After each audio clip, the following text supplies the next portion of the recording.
você não deveria viver a castidade no namoro?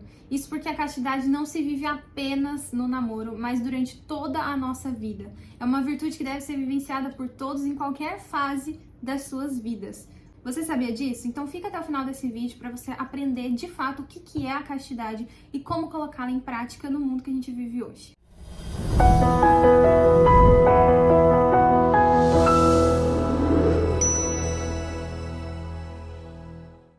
Sejam bem-vindos a mais um vídeo aqui no canal, que alegria ter vocês aqui mais uma vez. Meu nome é Ana Lu, para você que ainda não me conhece, eu sou digital influencer católica e estou aqui para te formar a respeito da fé católica, da feminilidade, das virtudes e muito mais. Eu quero pedir desculpa para vocês que hoje a minha fala não está das melhores, isso porque eu fiz uma cirurgia do siso, e então eu tô recuperando ainda, não tô conseguindo falar tão bem. Mas eu creio que esse vídeo vai te ajudar muito a buscar a castidade e a entender como colocá-la em prática sem essas falsas noções que a gente tem sobre castidade. Por que as pessoas acham que viver a castidade é algo exclusivo do namoro? Porque pensam, de forma equivocada, que a castidade é a abstenção de sexo, que é só não ter intimidade com outra pessoa que você está vivendo a castidade. E não é bem assim, a castidade ela abrange muito mais do que isso, e inclusive todos os períodos da nossa vida. É possível ter um casamento casto, uma solteirice casta, um namoro casto, um noivado casto, enfim, uma viuvez casta, enfim, toda a nossa vida tem que ser casta, tem que ser pura, e agora a gente vai entender de uma vez por todas o que é a castidade. Bem, castidade é viver o sexo ordenado, ou seja, não é, em primeiro lugar, abstenção de sexo, não é não fazer sexo. Castidade é sexo ordenado, sexo que está de acordo com a sua finalidade, ou seja, dentro do matrimônio e que respeite as duas finalidades, as duas dimensões deste prazer, que é a dimensão unitiva, ou seja, unir o casal, e a dimensão procriativa, ou seja, estar abertos à vida, à perpetuação da espécie, a gerar filhos. Então, a castidade é o que regula o sexo para que ele esteja em ordem, dentro desta ordem que eu acabei de explicar para vocês. Ao contrário do que muitos pensam por aí, a Igreja Católica não é contra o prazer. Ela não vai demonizar o prazer como se fosse algo terrível, ruim, que tem que ser evitado a todo custo. Não. O que a Igreja prega, o que Jesus nos ensina é que o prazer que foi criado por Deus, sim, né, o sexo foi criado por Deus, tem que estar ordenado para sua finalidade. A gente não pode ficar buscando o prazer como uma finalidade da nossa vida, porque o prazer, ele é um meio, ele é um a mais, ele não é a finalidade, ele não é o objetivo final. E hoje em dia é o que acontece muitas vezes, né? As pessoas buscam a relação íntima por prazer, só por prazer, não estão se importando com a alma da outra pessoa, se a outra pessoa vai precisar de ajuda no outro dia, se ela tem algum problema que ela precisa ajudar, não conta com apoio, não conta com fidelidade, não conta com nada disso. É só realmente usar o corpo dela ali, ter o prazer que vem daquele ato e depois esquecer da pessoa, nem sabe às vezes o nome da pessoa. Então, as pessoas estão focando no prazer como finalidade e o prazer não pode ser o fim das nossas vidas, nem do sexo, nem da comida, nem da bebida, nem de nada. Todo prazer, ele tem que estar ordenado, eles têm que estar em ordem. Então é isso que a igreja sempre ensinou e a castidade nada mais é do que isso, ordenar o prazer do sexo para sua finalidade. Agora filosofando aqui com vocês, tudo que Deus criou nesse mundo tem uma finalidade. Tudo que existe tem uma finalidade, desde uma célula que a gente pensa, por exemplo, de um tecido, de um órgão do nosso corpo, que tem uma finalidade, que é se multiplicar, se dividir lá certinho. Se uma célula começa a se multiplicar de forma desordenada, a gente já conhece qual que é o que acontece em decorrência disso, que é um câncer, por exemplo.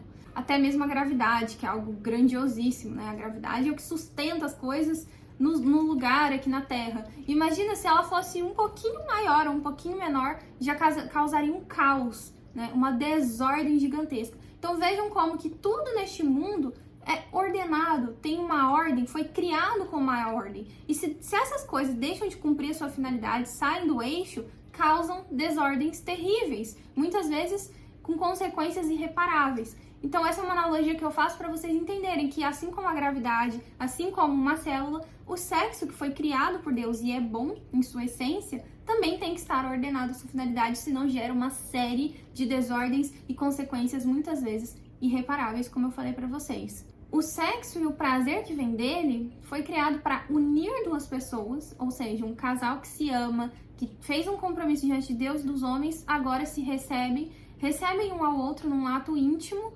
totalmente se entregando um ao outro com fidelidade, com compromisso, com seriedade, com responsabilidade, com valores, né? Com uma família sendo formada. Ali ambos se recebem de corpo e alma, não é só um aproveitar do corpo do outro, né? Não é só querer o prazer que vem daquele momento, mas o prazer, ele está ali presente, mas ele não é a finalidade última. Vejam como que é interessante. A finalidade é formar uma família, é ter os filhos, é se amarem, né? Se doarem totalmente um ao outro, formar uma só carne. Então, essa é a finalidade da relação. Se fugir disso, entra em várias desordens que eu vou citar aqui para vocês, que se chamam pecados contra a castidade. São eles a pornografia, né, que são esses vídeos que o pessoal assiste por aí na internet, que é um grande mal do nosso século. Pessoas que estão totalmente viciadas como qualquer outra droga na pornografia, e assistem isso e vão consumindo isso e cada vez mais tendo necessidade de consumir isso. E a hora que vão se relacionar mesmo com o esposo, com a esposa, não vê graça, não vê sentido. Então olha que desordem gigantesca que vai se formando. Outra desordem é a prostituição, né? Pessoas que infelizmente acabam vendendo o próprio corpo como um pedaço de carne para obter dinheiro, lucro, enfim, outras coisas. Outra desordem, a fornicação, que nada mais é do que a relação íntima, que não é necessariamente somente o ato sexual, mas todas as ações preliminares que se giram em torno do ato sexual também entram aqui, tá, gente? Na fornicação. Então, um beijo muito exagerado, muito quente, mãos bobas, tudo isso entra, né, porque está preparando o casal para o ato em si, ainda que eles não cheguem ao ato. Então, a gente tem que ficar de olho em tudo isso, tá? Tudo isso é pecado contra a castidade. Então, namorados, noivos, solteiros, que mais? Ou então, pessoas casadas que estão se relacionando assim com outras pessoas fora, que seria já no caso próximo, que é o adultério. Tudo isso é fornicação, que fala na Bíblia pra gente, que é uma relação íntima, que não necessariamente o ato sexual em si, mas é uma relação íntima entre duas pessoas que estão se preparando para o ato, né? Estão se unindo para um ato, ainda que o ato não venha a acontecer. Então, vejam quanto a gente precisa se policiar em muito mais coisa do que a gente pensa. Existem várias formas da gente acabar caindo no pecado contra a castidade. O pecado contra a castidade não acontece da noite pro dia.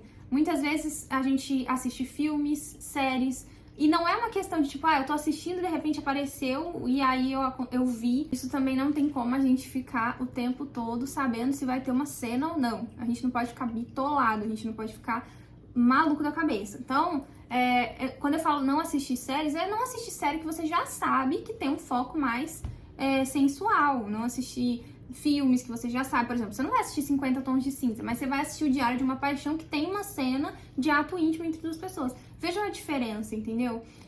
Não ler livros também que sejam mais nesse ramo de sensual, com muitas cenas, que tem essa pegada. Então a gente precisa deixar de consumir muita coisa, deixar de assistir muita coisa, para que a gente não fique fomentando na nossa cabeça desordens, desejos desordenados, né? E aqui entra também, por exemplo, um próprio Instagram, né? Deixar de seguir essas mulheres que postam muita foto de biquíni, deixar de ficar vendo Reels, se o Reels é uma ocasião também para gerar desejo em você, desejos desordenados.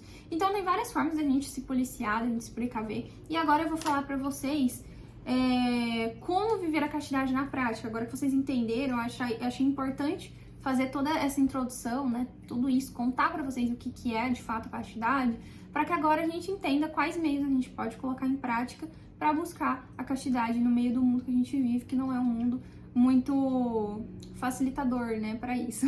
Então vamos lá. O primeiro passo é você ter uma vida de oração.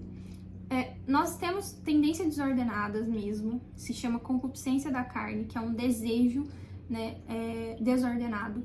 Mas se você tem uma intimidade com Deus, Deus vai te dando força, a graça para resistir às tentações. Então o primeiro passo é ter uma vida de oração, ter vida espiritual. Rezar todos os dias, né? Rezar o terço, ter devoção à Nossa Senhora, rezar, entregar o seu dia a Deus, pedindo para que Deus te livre das tentações, dos pecados, enfim, entregar de fato a sua vida a Deus e ter uma intimidade com Ele. É o primeiro passo para se viver a castidade. O segundo é uma frequência nos sacramentos, que também é uma forma de intimidade com Deus. Então, buscar sempre, pelo menos, os 2 principais sacramentos, né, que a gente tem que ter recorrente, que é o sacramento da Eucaristia e o sacramento da confissão.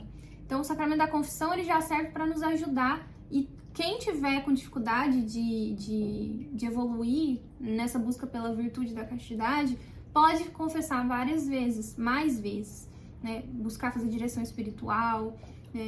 Então, por exemplo, todo mês buscar fazer uma confissão, né? Então, antes de você cometer o pecado, mas você já tá vendo que você tá com uma tendência de cometer, procura a confissão, procura a direção espiritual, comungue mais vezes. A comunhão é o verdadeiro alimento que nos dá também a graça. Então, esse é o segundo ponto. O terceiro ponto é o mais importante aqui, e vocês já viram no título do vídeo: fugir das ocasiões de pecado. Aqui entra um grande ponto. É preciso ser valente para ser covarde, ter coragem para ser covarde. Por quê? Porque a gente muitas vezes fica achando que a gente é super corajoso. Não, eu sou corajoso, eu vou enfrentar e não vou cair. Porém, gente, a gente sabe que nós temos uma tendência para o pecado, a gente tem uma tendência, uma inclinação, né, a cair, né, uma concupiscência da carne. Então, se eu e meu namorado, por exemplo, sabemos que nós temos essa concupiscência da carne, o que nós vamos fazer? A gente vai ir, por exemplo, para um hotel e dormir junto no mesmo quarto, sozinhos? Não, a gente não vai fazer isso, porque a gente sabe que provavelmente a gente vai pecar, a gente vai cair no pecado contra a castidade, né? A gente tem essa tendência, a gente tem essa concupiscência. Então, a gente não pode ter essa coragem de querer enfrentar as ocasiões e falar: não, eu vou passar por isso e não vou pecar. Não, é melhor ser valente para ser covarde. Então, é melhor ser covarde nessas horas. É melhor ser covarde e não ir. É melhor ser covarde e não dormir junto. É melhor ser covarde e não se colocar na ocasião de pecado. E lembrem-se, cortem tudo que vocês percebam que pode levar vocês a caírem. Isso aos poucos, gente, sem também ficar bitolado, ficar louco. Nossa, então eu vou parar de assistir celular, eu vou jogar meu celular no fogo. Não, calma. Diminui o seu tempo no celular, né? De pouco em pouco a gente vai conquistando aquilo que a gente está buscando, as virtudes que a gente está buscando, com a ajuda de Deus. E aqui 2 dicas extras para vocês. Primeiro, esquecer os pecados cometidos. Por quê? Porque às vezes a gente vai lá, cai no pecado contra a castidade, aí confessa. Só que fica lembrando: nossa, como que eu fui capaz de fazer isso? E fica lembrando, e fica lembrando. E toda vez que você lembra, querendo ou não, a gente alimenta o nosso pensamento, e o pensamento leva à ação. Não lembrem dos pecados cometidos, esqueçam. Pequei, ok, vou lá, confesso, esquece. Esquece. Não fiquem trazendo na memória, porque você vai pecar de novo. Então, essa é uma dica extra. E a outra dica extra é a mortificação. A mortificação nada mais é do que penitência. Dar ao corpo menos do que ele pede. Para você aprender a controlar o seu corpo nas pequenas coisas e assim a controlar ele na hora que você precisar, por exemplo, numa situação de tentação. E o que significa isso? Eu vou numa festa, eu tenho mania de comer 3 pedaços de bolo. Em vez disso, eu vou comer só 1 pedaço de bolo. Eu vou fazer um suco. Em vez de eu fazer um suco para eu tomar 3 copos, eu vou tomar meio copo. Então, assim, é você ir diminuindo a quantidade de coisas que você dá pro seu corpo, de prazer que você dá pro seu corpo, para que o seu corpo acostume a responder à sua razão, à sua vontade. É pro seu corpo responder à sua vontade, não a sua vontade responder ao seu corpo, certo? Com essa frase, encerro este vídeo. Espero que vocês tenham gostado.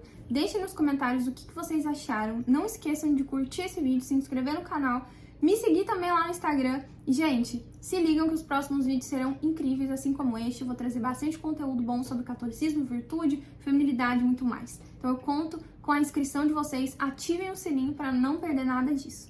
Um beijo, fiquem com Deus. E até o próximo vídeo. Bye, bye!